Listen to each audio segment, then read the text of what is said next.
नमस्कार दोस्तों।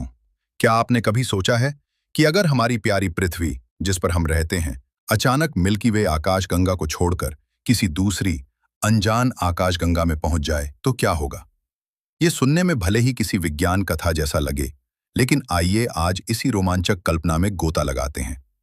हम सब जानते हैं कि हमारी पृथ्वी, हमारा सौर मंडल और खरबों तारे एक विशालकाय सर्पिलाकार आकाशगंगा में स्थित हैं, जिसे मिल्की वे कहते हैं। ये हमारी पहचान है, हमारा ब्रह्मांडीय पता है।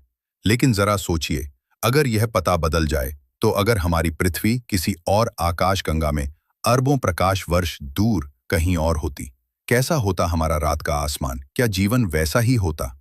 सबसे पहला और सबसे चौंकाने वाला बदलाव होता हमारे रात के आसमान में।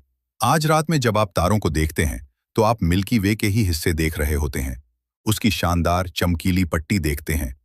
लेकिन एक नई आकाशगंगा में ये सब गायब हो जाता। हो सकता है कि रात का आसमान तारों से अटा पड़ा हो, इतना चमकीला कि दिन जैसा लगे अगर हम किसी घनी आकाशगंगा में हों। या फिर यह बिल्कुल खाली भी हो सकता है, अगर हम किसी ऐसी आकाशगंगा में हों जहां तारे बहुत दूर दूर हों। हमें हमारी मिल्की वे कभी दिखाई नहीं देती, वह बस एक दूर का धुंधला प्रकाश बिंदु होती, या शायद बिल्कुल भी नहीं। हमारे नक्षत्र बदल जाते, तारे और निहारिकाएं पूरी तरह से नई होती।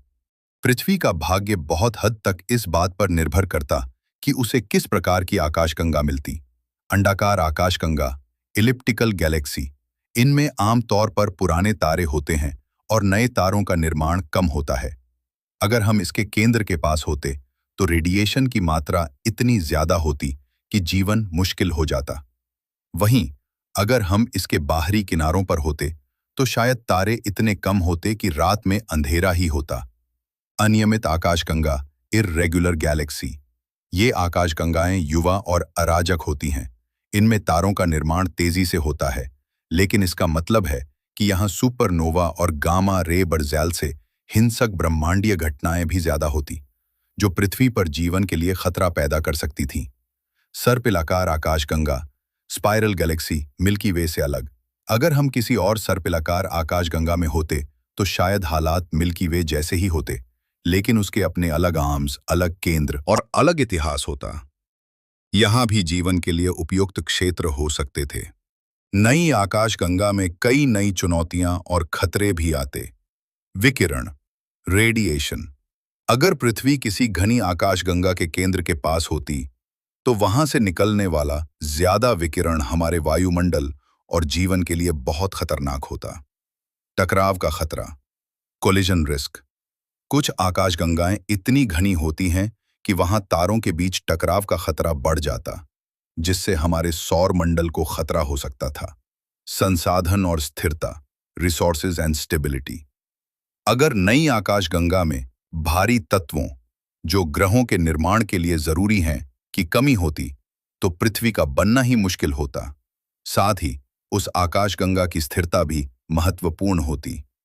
क्या हमें उस आकाशगंगा में कोई और जीवन मिलता?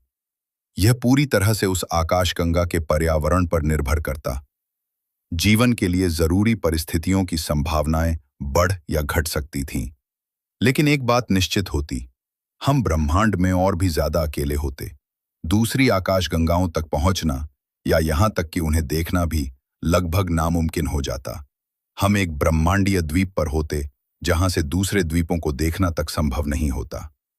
यह कल्पना हमें ब्रह्मांड की विशालता और उसकी विविधता का एहसास कराती है। साथ ही यह हमें याद दिलाती है कि मिल्की वे में हमारी पृथ्वी की स्थिति कितनी खास है। हम एक ऐसे क्षेत्र में हैं जहां तारे बहुत ज्यादा घने भी नहीं हैं और बहुत दूर भी नहीं। हमें एक स्थिर वातावरण मिला है जो जीवन को पनपने देता है। तो अगली बार जब आप रात में तारों को देखें, तो याद करें कि हम कितने भाग्यशाली हैं कि हम अपनी प्यारी मिल्की वे आकाशगंगा में हैं।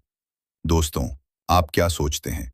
अगर पृथ्वी किसी और आकाशगंगा में होती, तो हमें क्या करना चाहिए था? और कमेंट करें और चैनल को लाइक और सब्सक्राइब करें, ताकि हमारी वीडियो आप तक पहुंच सके।